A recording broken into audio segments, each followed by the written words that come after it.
Hi guys! Tara samahan niyo kaming kumain dito sa bago na discover namin na Filipino food na sobrang daming twist na hindi lang basta kayo magugulat, mabibilib, talaga nga naman mababaliw kayo sa sarap. Dito lang to sa may SM North EDSA, sa may second floor ng The Annex Building. Makikita nyo na tong Tres Filipino Twist na very cozy yung place at ramdam nyo talaga na nasa Filipino restaurant kayo. Ang cute nga na may pa-coconut tree pa sila na design. Then meron din pala sila ditong VIP room. Then ito na yung kanilang menu. Sobrang na-amaze lang ako guys, grabe yung mga twist na ginawa nila dito sa mga ulam nila. May caldereta chicken wings, ginataang inasal na manok, chicken kare-kare o na steak, at grabe guys, marami pang iba. At finally, ito dumating na yung mga orders natin. Itong inihaw boneless hito kabayaki. Then itong kung tawagin nila ay softest bulalo ever. Then itong pinatayong manok na kung tawagin nila ay fried chicken tanglad. Itong bulaklak na sisig.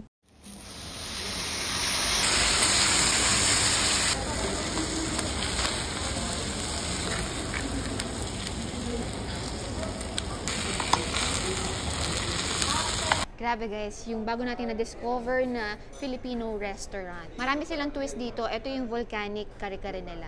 Tapos, hindi lang yun meron pa sila ito, tingnan nyo. Pinatayong manok. So, ito naman is, bulaklak talaga siya ng kalabasa. Tapos, nag-infuse lang sa loob ng sisig, pork sisig. Kaya ano pang inaantay natin guys, huwag na natin patagalan, i-try na natin. Sure crunchy to.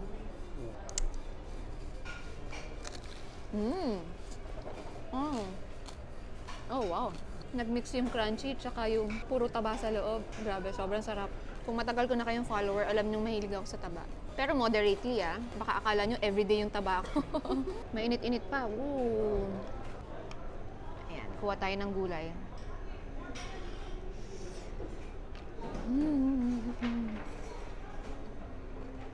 Nagme-melt sa bibig yung lambot niya. Tsaka yung sauce nila ng kare-kare. Yung peanut sauce, alam mo, hindi tinipid Parang kare-kare style na lutong bahay. Konting bagoong lang para hindi ma-overpower yung lasa. Ang sarap ng sauce nila.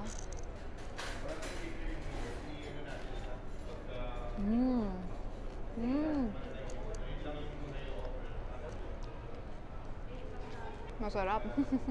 Okay, ito naman yung try natin. Grabe, sobrang kakaiba nito. Ngayon lang ako nakakita. Bulaklak na sisig. Sobrang creative, diba? Paano mo maiisip to?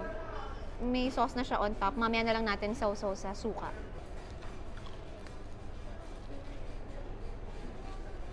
Grabe. Grabe. Ang sarap nito 100%. Ano siya?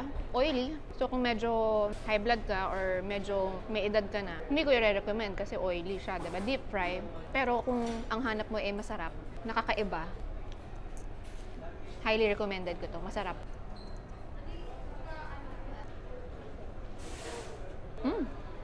Manamis yung suka nila. Okay din. Pero kahit wala ng suka, panalo na to. Ayan, manlambot nga. Wow. Wow, ang lambot. Oo nga, pati yung buto nagkakalas-kalas. Oh, grabe, ayan Tatanggal nga yung manok. Sobrang lambot niya. Merong palasa to Hindi ko lang matandaan kung anong restaurant to. Ayan nga, natanggal na. Ayan nga, natanggal na.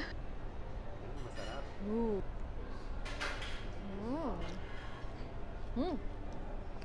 Drop. May part pa na crunchy.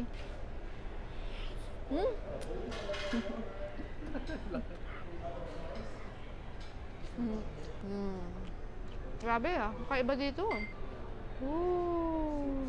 Grilled hito na boneless pa. Wow.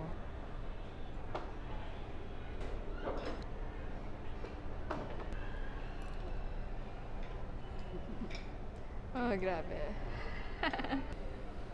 Wow, grabe. Wow.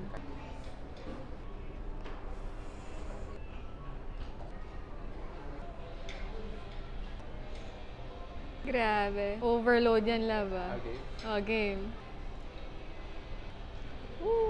Wow, grabe. Daming laman. Wow. Tsaka ang lambot nga. Wow. Grabe. Oh, naghihiwalay. Tsaka magandang part yung gamit nila. Yan, may mga konting litid, maraming laman, may mga taba-taba. Pangmalakasan. Itsura pa lang, masarap na. Wow! Siyempre, gulay. Malupit na bone marrow yan, love. Okay guys, ito yung best seller daw nila. Fried maha blanca. Wow, sobrang soft. Wow.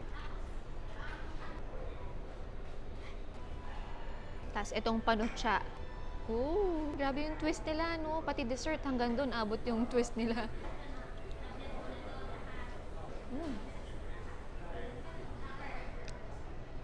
Grabe, kakaiba nga.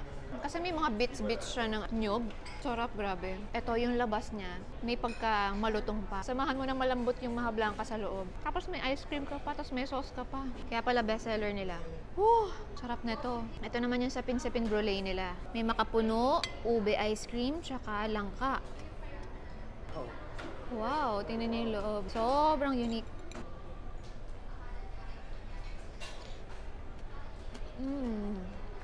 Grabe. Para kang kumain ng halo-halo. Ano mas nagustuhan mo sa dalawa? Parehas sila masarap eh. Parehas sila masarap na iba yung atake nung lasa. Etong kapeng barako tablea nila, hindi ako pwede eh. So, si Carter na lang ang magta-try. Kasi purong kape daw to eh, di ba?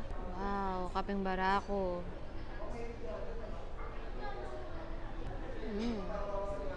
Masarap?